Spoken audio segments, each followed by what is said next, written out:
Good evening, race fans. How are we all doing tonight? It's the IMazda MX-5 series by SOP Motorsport. We're here for round number 4.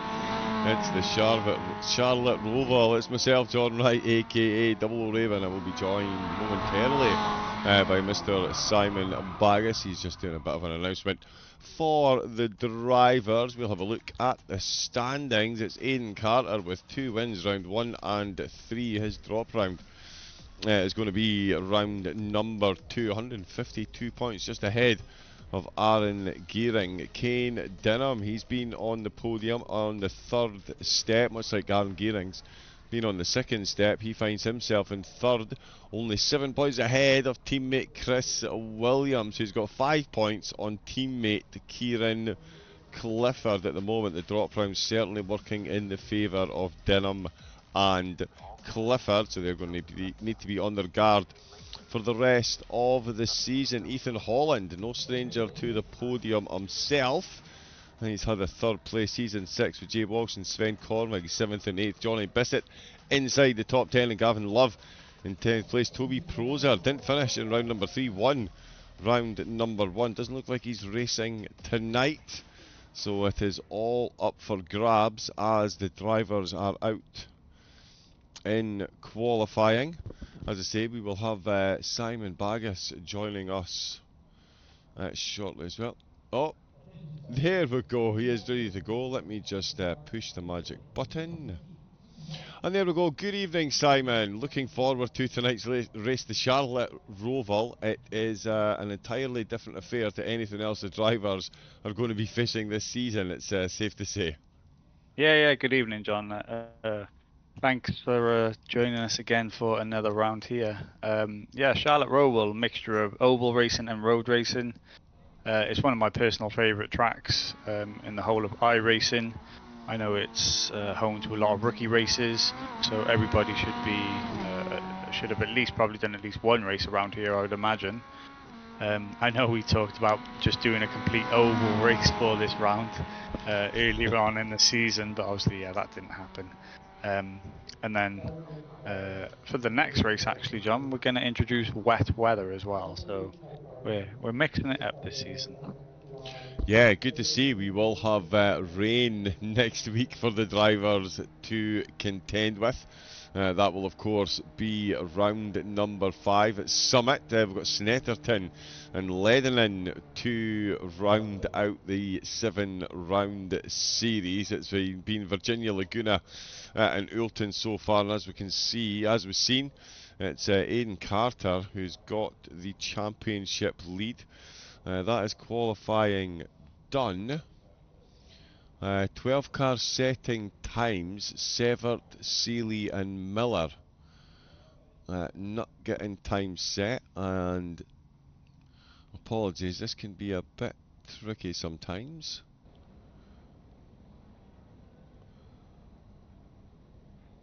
To get the quality results up. Is that correct? I believe it is.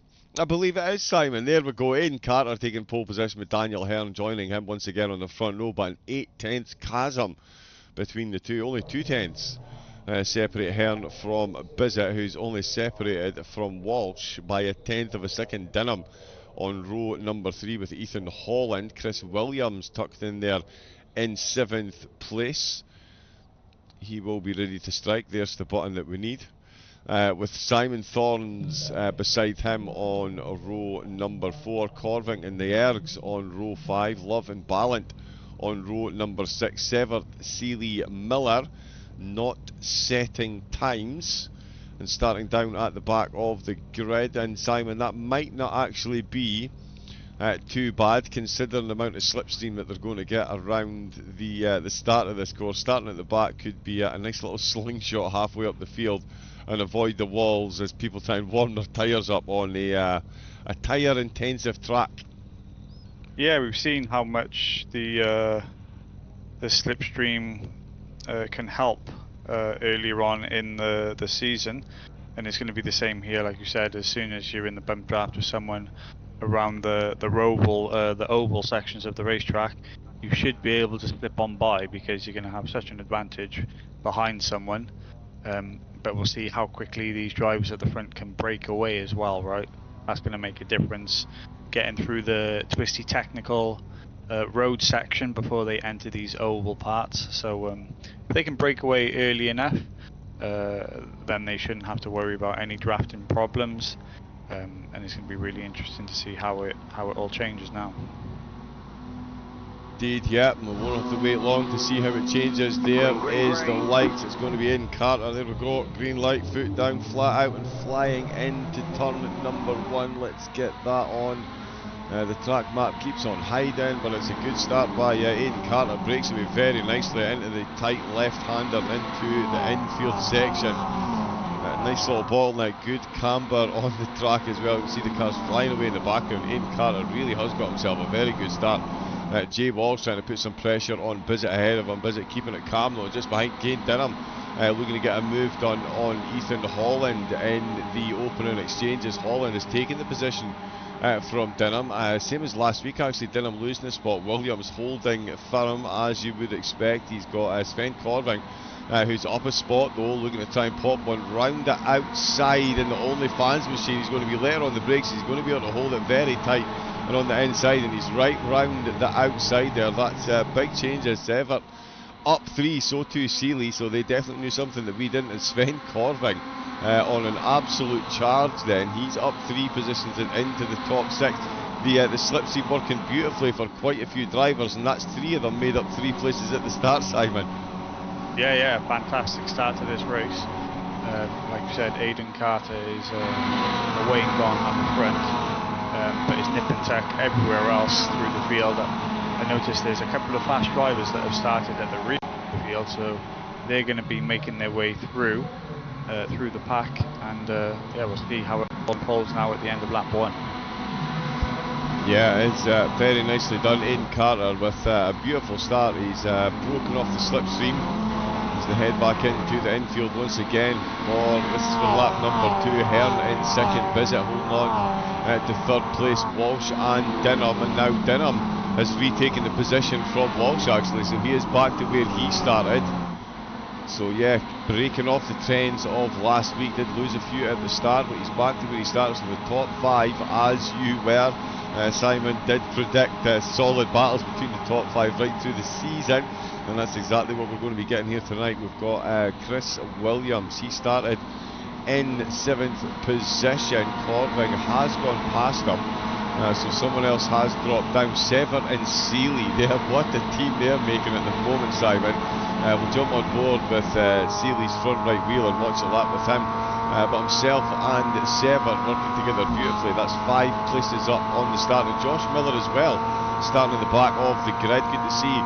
He's made good progress as well. 3 positions he's made up as well, but Severt and Seeley, solid teammates, Simon, and working together beautifully with a double overtake very much on the cards with Williams and Corving just ahead.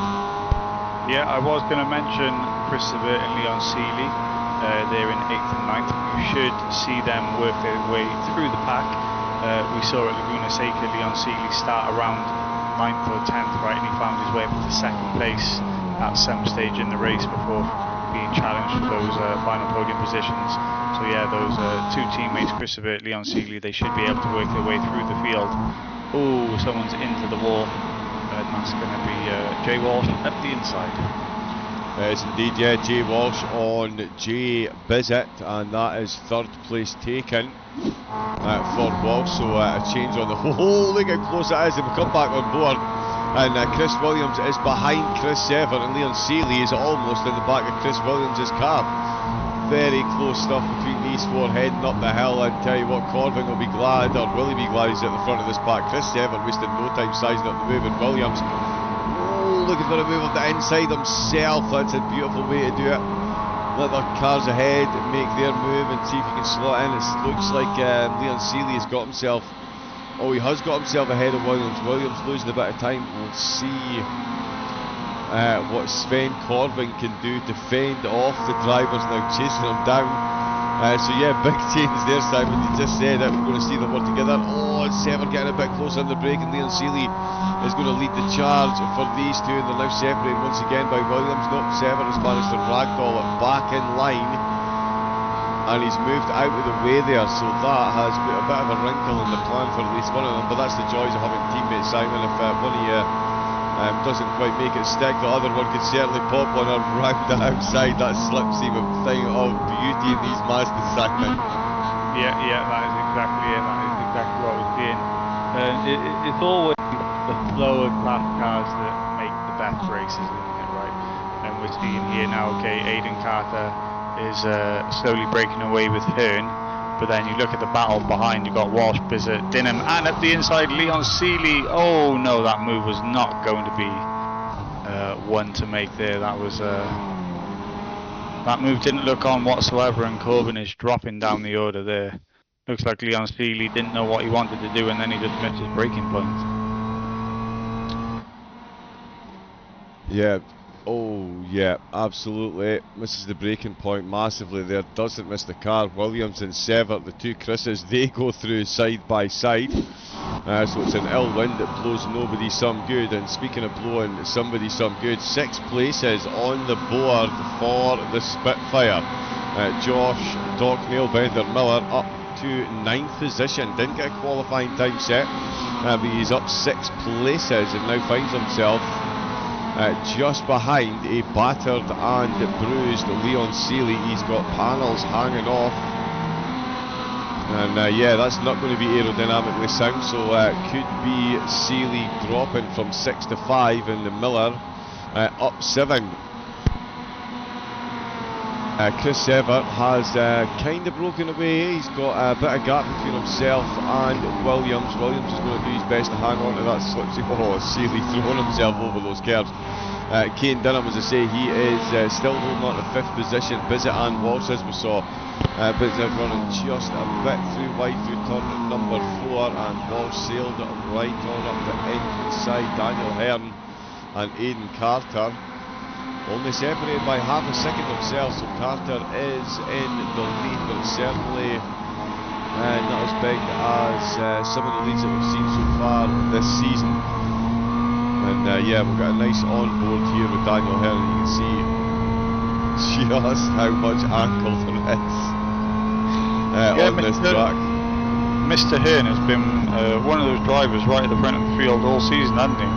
I don't think he's quite been able to get a win through various drivers being at the front of the field like Carter and Mr. Toby Proser, but he's been right there in the podium spots all season long, so he's going to be one to watch for the championship, that is for sure. Yeah, he is, yeah. I think his big downfall is going to be his DNF last week. Yes. Yeah, so the drop round unfortunately was saved. He wasn't here for race 2, but yeah, race 1 was on the podium. Such a tricky little chicane. Beautiful stuff the way these Mazdas just throw themselves in it again. And highlight, he's in Holland coming off the track. We've got a few overtake. Corbin making a move on lap 7, moving past Williams. Let's have a look at that one. Oh yeah, so that was from earlier on. We did see Sever out in the lead, and it was on the inside of the banking. Yeah, using that slipstream slingshots through the using so much of the track used on exit. That is incredible. The Corbin crash. Yeah, so plenty overtakes so far. Only one big incident. Seeley collecting one of the other cars. Corbin found himself into the wall. So he is down 3 along with Thorns, who had a tough start himself. Balin crashed and Holland crashed early into the race as well. In fact, let's have a quick look. Oh yeah, so here comes Holland down the hill. Ooh, he's carrying a lot of pace there. Oh, just down that hill. There's a point when you're coming down that hill, Simon, and you just think, yeah, no, this is damage limitation rather than can I save this? Someone else was spinning at the end of that replay as well there, so we're not sure who that was. Oh, okay. Oh, could be Balin.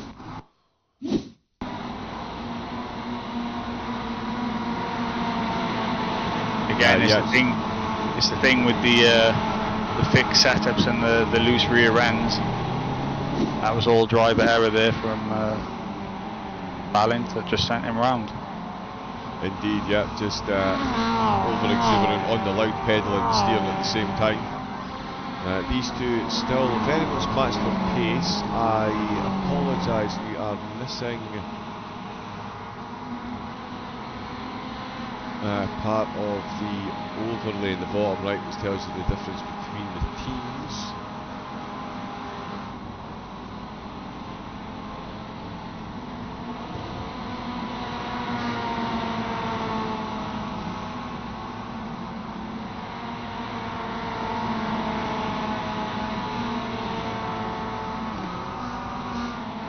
Are you all okay, John? You got it all? Yep. Sorry, I'm just just looking for something that should be appearing in the bottom corner right now, but it is decided not to work in a minute. I know there's still a notice out not to update the program at the minute because there are some issues. So we'll maybe just be grateful for what we've got working at the minute. That seems like a plan.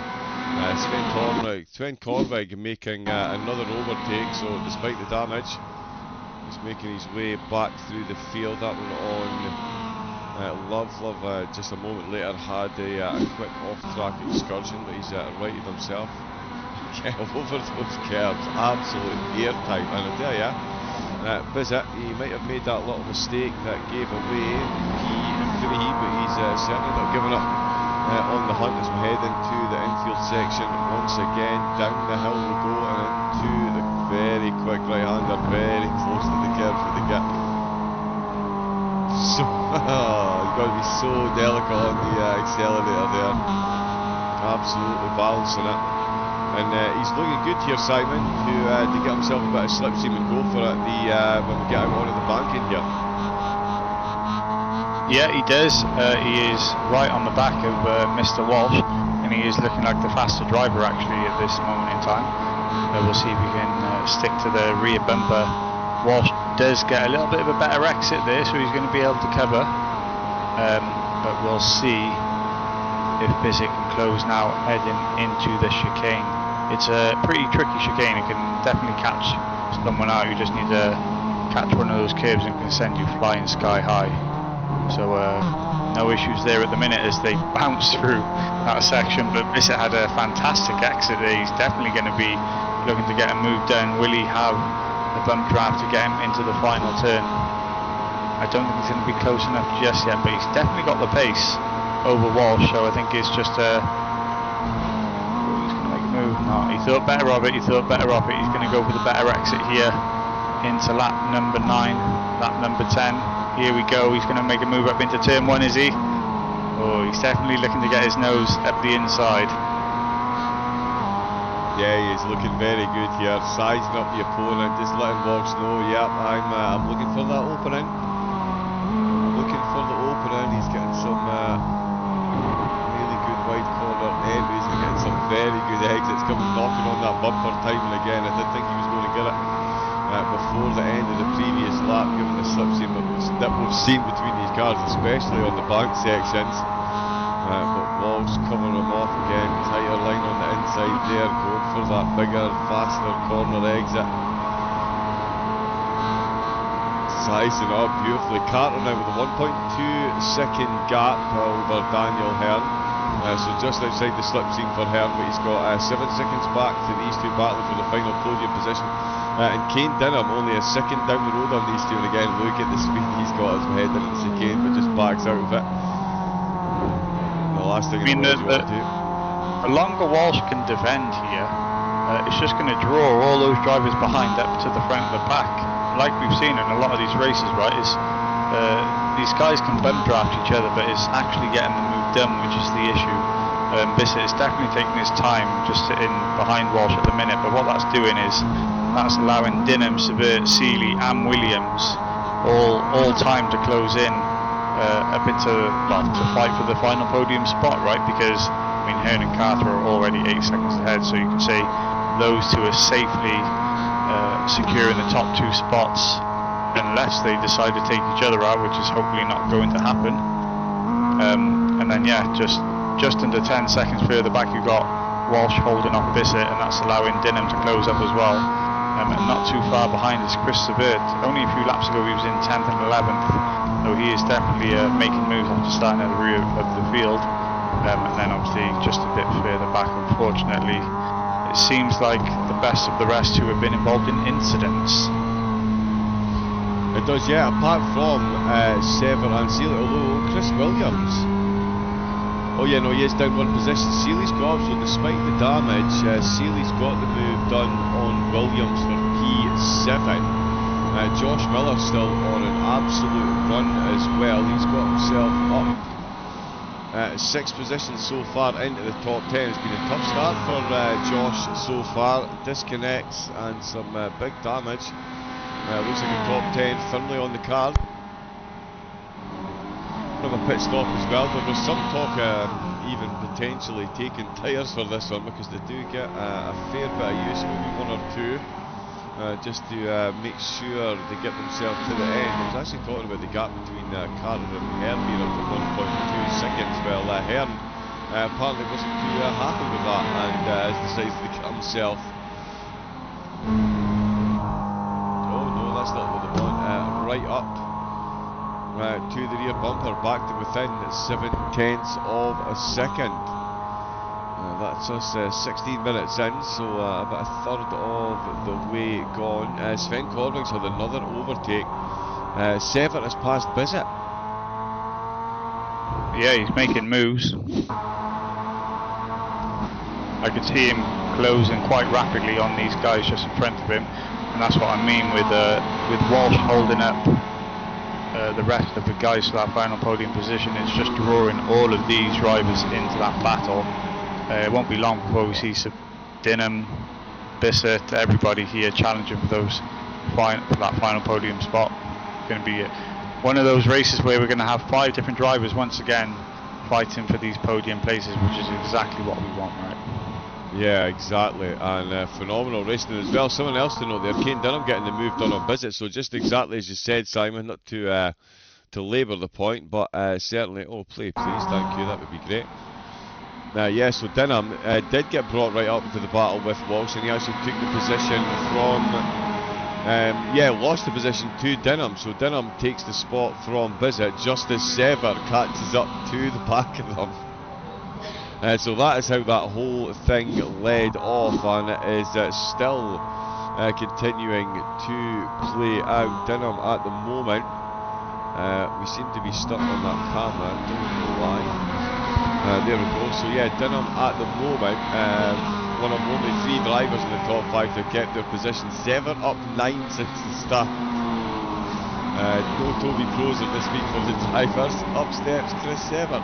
That is a phenomenal start. Seeley up 7, Miller up 6 positions. It's left Bissett and teammate Dinham battling over 5th place. Bissett down 3 on the start. Williams down 1, but still holding on to the top 10 spot. Thorns down 3 as well. Holland down 8 after a big incident, and Corving with 2 big off-track crashes. Bissett going up the inside, he's got the better exit, so Dinham going to fall back into line and get the slipstream. Yep, teammates working together in the slipstream. They're going to need to, because behind them that is Williams and Seeley, and not necessarily teammates, but both absolute wily campaigners. So yeah, they will just be working together to give themselves a bit more pace. And I'll tell you, Daniel Hearn and Aidan Carter, while that's been going on, Hearn's finding himself another couple of tenths as we fast approach the halfway mark of the race. And yes, Simon, so how much fuel did the drivers have, and what's the maximum number of laps we're going to see any of the drivers be able to go before they have to come in for fuel? Well, I think the race is going to go around 30 laps with the 40-minute timer, but I don't think the servers recognised the maximum fuel allowance for some reason. It was set to 70%, which should have given the drivers around 22 laps worth of fuel. but it doesn't seem like that has actually registered with the server. The drivers do know that they still need to make one mandatory pit stop for fuel. So you'd still see every single driver entering the pits at some point. And obviously that's still going to give a different dynamic in the pit stop phase. You know, some drivers may overshoot the entry, speed on exit, penalties might be coming in. We'll see if drivers actually do want to take tyres in this race, and we'll see how that mixes up the final order when it comes to the checker flaggers. Chris de Weert moves up to third, and then he's just been bumped back down to fourth. So this is a fantastic battle going on between these two right now. It is, yeah, and in fact, let's have a look and see how that battle started. It started with Chris Evert in the slipstream, sends it up the inside using the window wipers to cut his way through the air. Oh, very keenly through and hits the wall. Over exuberance. He thought he'd got it done, but on the exit he clips it. Well, say clips, he smashes it into that wall. Let's call it like it is. And yeah, that is what has re-given Walsh that spot on the podium. It's the most hotly contested position that we've seen so far in the race, and it's on the podium. You absolutely love it. Hearn keeping biding his time to Simon. I've completely forgotten the answer to your question, to my question, because it all got heated up. So how long can the drivers stay out for maximum? Well, actually, they could do the entire race because the server has registered the maximum fuel percentage restriction. So I think they could actually do 33 laps, and the race should only be going around 30. But the drivers do know that they still need to make a mandatory stop for fuel, so we should see them all into the pits at some point during the race. Right, okay, so yeah, they'll all just come in, take on it later and jump back out again. Probably, yes, yeah. Yeah, now here we go. We were talking about this not too long ago, bringing the cars with you into the battle. That's the back of Chris Sever's car. Steve Walsh's car I was looking for because there is Chris Sever. It's a good look at those. Good look at both of the liveries there. And there is Bizet closing in as well. He's not done in his hunt for the podium battle. Heavy on the brakes, carrying a lot of speed. Oh, he's had a bit of wiggle. That's a good close in there by Jay Bizet. He couldn't get it done under the slipstream. He didn't need any slipstream there. Absolutely flying, and all that while Chris Sever did make his way past. So Walsh still under serious pressure, and Dinham not too far behind. It's a four-way fight for the final podium position. And the top two might be 15 seconds up the road, but they're still only 7/10 apart themselves. Williams and Seeley only got 7/10. It's separating them as well, and Josh Miller putting in some very good lap times as well. Holding on firmly as Bizet looks for a move up the inside. They're going to go side by side down the hill. It's going to be a tough one to hold this one around the outside. Will he look for a cutback? No, he's backed out of that ever so slightly. Throws the back end down. Good run on the exit once again. He's really got these exits nails down as he goes up the inside. Beautiful move by Bizet. Yeah, it was a move waiting to be happened, right? This has been many laps in the making as Jay Walsh has been trying to defend that podium position for so long, and Johnny was so patient waiting behind him. I think he saw how quickly Chris de Weert got past him and thought, I want a piece of that action, and then he got the move done himself. Although they are both down one place from this starting position, I guess obviously that's because Chris de Weert has made up 10 places in the race so far, but he does have some 15 seconds adrift from the leaders, which I'm not sure he's going to be able to make up. As we have, oh, who's that into the barriers? That's Walsh. I think that was Walsh. Wow, it is all kicking off. Yes, it is. We'll see if we can maybe finally get Chopper Cam to work. Oh, so Bizet has a wiggle and Walsh tries to take avoiding action, and Dinham, patience personified, finds himself taking the spot and sailing on through. Consistent. Did someone say consistency is key? The man from down under certainly did, although Bizet wasted no time at all going back around the outside, and that is Leon Seeley and Chris Williams just behind them. So we might have lost one of the drivers in the four-way battle for the podium, but we've still got a four-way battle heading our way. So Yeah, a sore one there for Walsh, that is for sure. He's gone back to the pits. Aidan Carter has been in and out of the pits. Chris Severt is in the lead of the race. So the minute Severt is in the lead of the race, Carter's come back out in 6th position. Bit of clear track. Because that's the thing, Simon, when you've got a slipstream from the car in front, it means the car in front's got a slipstream as well, so they do go a bit quicker. Given how close we've seen a lot of the cars driving, could this be a bit detrimental to Carter, not having someone there to pull him along and give him those extra few kilometres an hour in the lap time? Because, pulling into pits. To your point, I don't think it's going to be detrimental to Carter. I know that they were in a pretty good battle for the race lead, but once again we can see Carter has just been the master of the pit stop, and he's come out 4 seconds ahead of Hearn. Now Hearn was less than a second behind him coming into the pits, so he's obviously made up a lot of ground just in the pit stops there from Carter. I think he's going to have a massive advantage when the pit cycle for everybody comes to fruition. I know Sebert and Seeley are now finding themselves in first and second after both starting way down the road. They're both up 12 positions. They should find themselves shuffling back out somewhere around the top 3, top 5, but it's going to be a massive battle between Sebert, Seeley, Williamson and Bissett. But obviously a few of them have pitted now, so we're going to see how they handle the rest of the race. It's not like there's going to be any difference in fuel advantage or disadvantage, right? It's only 1 litre, or just 1 litre they need to take on in the pit stop. So it's all about track position, that clean air, how quickly they can all get these laps down now in the remaining 15 minutes. And I'm just checking, Dinham has got the overtake done through the pits. So he's got himself back ahead of Bissett. Bissett was definitely in front on the way into the pits. Now we're back out. It is Dinham who is up to 6th position. So only 1 down on where he started. Bissett 4 down. Miller still running 7 positions to the good. It has been a solid, consistent race for Miller. And he's going to be reaping the rewards with a top 10 finish by the look of it. Leon Seeley takes the on-track lead of the race. He's got Ballant, who's already pitted, just ahead of him, so cheeky bit of slipstream there for Seeley, who's of course been carrying that damage since he made contact. Just missed his brakes on the way up the inside of Sven Corving.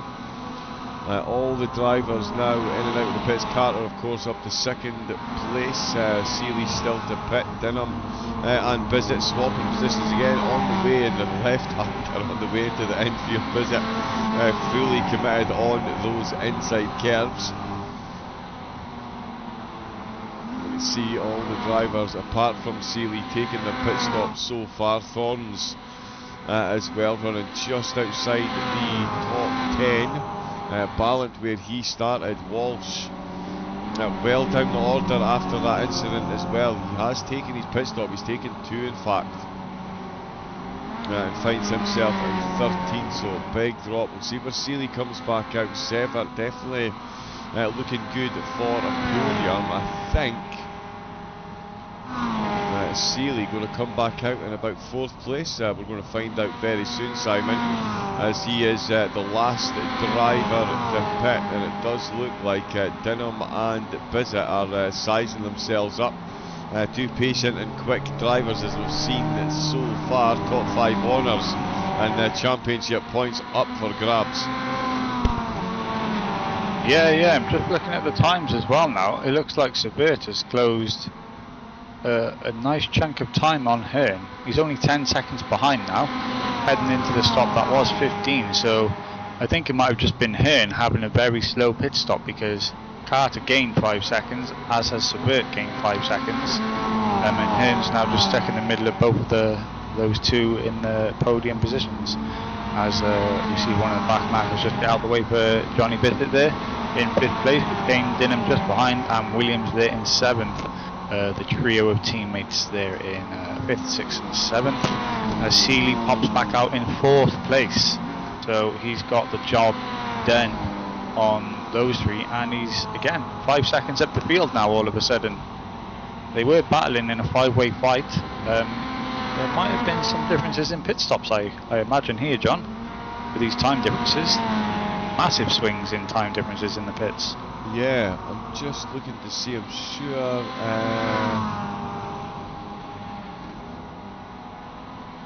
if I do that... Sever and Seeley 15.9 and 15.9, Bizzett 17.1, Denham 15.9. So that's how he got ahead of Bizzett on the way out of the pits. Holland, 34 seconds he spent in the pits so far. Walsh's second pit was 11.3, so that was for damage. But yeah, so that, a quick look at the pit stop times here. Bang on 16 seconds for Carter, giving him the 6-second lead.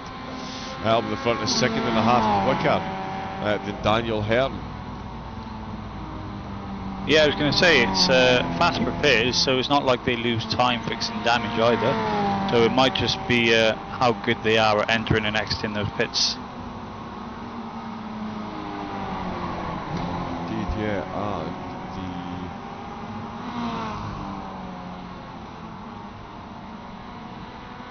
there we go, we'll keep an eye on some of these lap times as well. So yeah, after the pit stop phase, that is Aidan Carter, look at that, it's with Jay Walsh just behind him.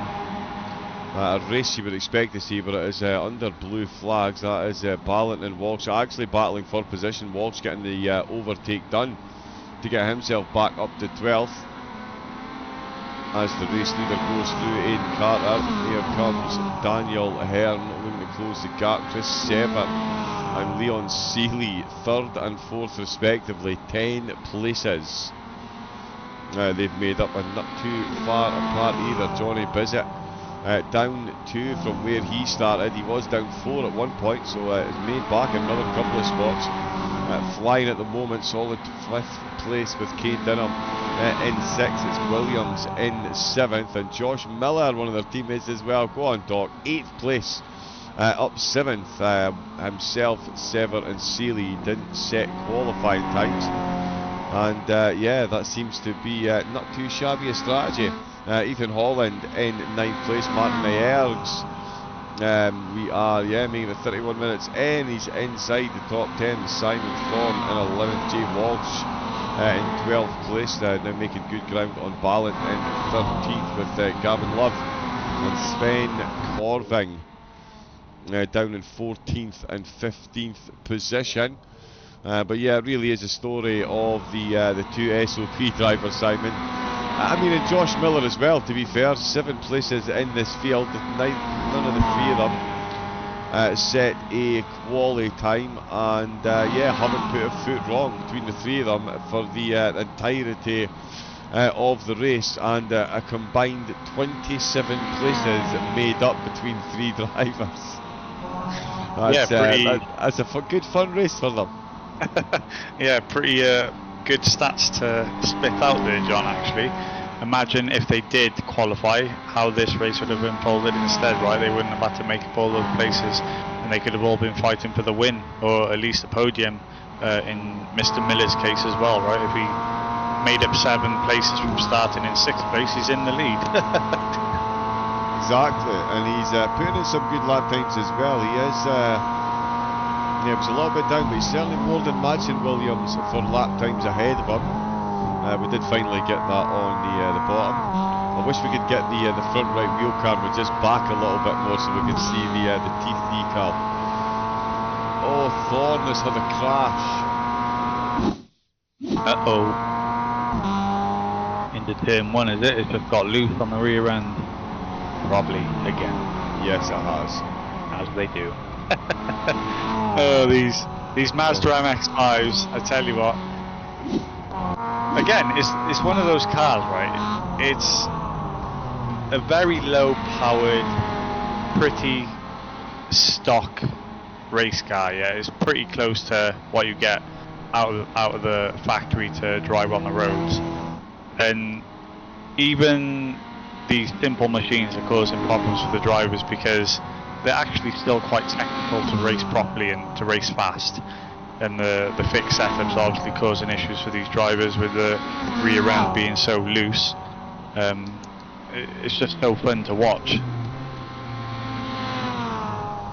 Indeed it is, indeed it is. Sorry, I'm just messing about with the cameras here. It does look, some of them are very good, but it is still a bit clunky. We need a better interface, please. Thank you very much. No, don't do that.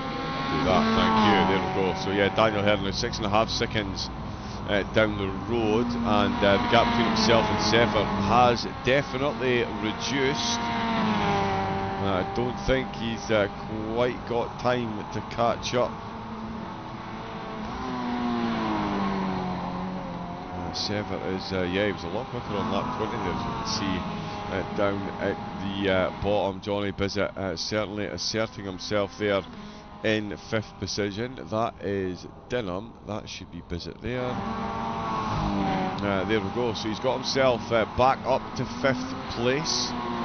Down 2 on where he qualified, but certainly no shame being overtaken by the duo of Sever and Seeley. They've run an absolute masterclass down here today. Kane Dinham as well, down 1, but still inside the top 10. And Chris Williams, not too far behind them either. All three of them running very, very close lap times. Seth Step in the back end out there for entertainment purposes. He's where he started in 7th place as well. So yeah, SOP doing well, 3rd and 4th. RTS 5th, 6th, 7th and 8th. That is not too bad. The start of the show, of course, Josh Miller up 7 places. Ethan Holland, has been a tough race, but he's got repaired and he's got back out. He's down 3. Was much further down the field, of course, much further up the field. Oh, Jay Walsh had a crash. Chris Severt went off track. Chris Sever has had a bit of a moment. We've seen a bit of a mistake from him earlier in the race. Ooh. Yep, all 4 wheels on the grass there, Simon. I was going to say, it didn't look too much. It didn't look like it could have been a big off because he's still closing the gap to 2nd place. But obviously, yeah, he just wanted to get out on the grass there. Yeah, exactly. Just cooling the tyres down, maybe. So that's the thing for iRacing. Yeah, but actually, obviously, a big thing with the tyre model in iRacing was how the grass actually helped you more than hindered you, right? People actually used it to help save their tyres and to help get a faster lap time because it gave them more grip in the corners. Yeah, grass dipping at Spa, I believe quite a few teams got disqualified. That was it, yeah. I do remember. Yeah, I remember that one. So yeah, every little advantage that you can find needs to be exploited. Ian Carter certainly doesn't need any of those. His qualifying is always absolutely top notch. His consistency and pace are always absolutely top notch. And his pit strategy is always bang on the money as well. And despite being up against a very, very, very quick field of drivers, he is 7 seconds up the road and he's extending that gap in the closing 3 minutes of the race. Again, this camera really does show just how much of an experience it is driving this track. I don't think we're going to see the fastest lap beat. 1:31.4. I don't imagine anyone's changed tyres, so they're going to be less than optimum.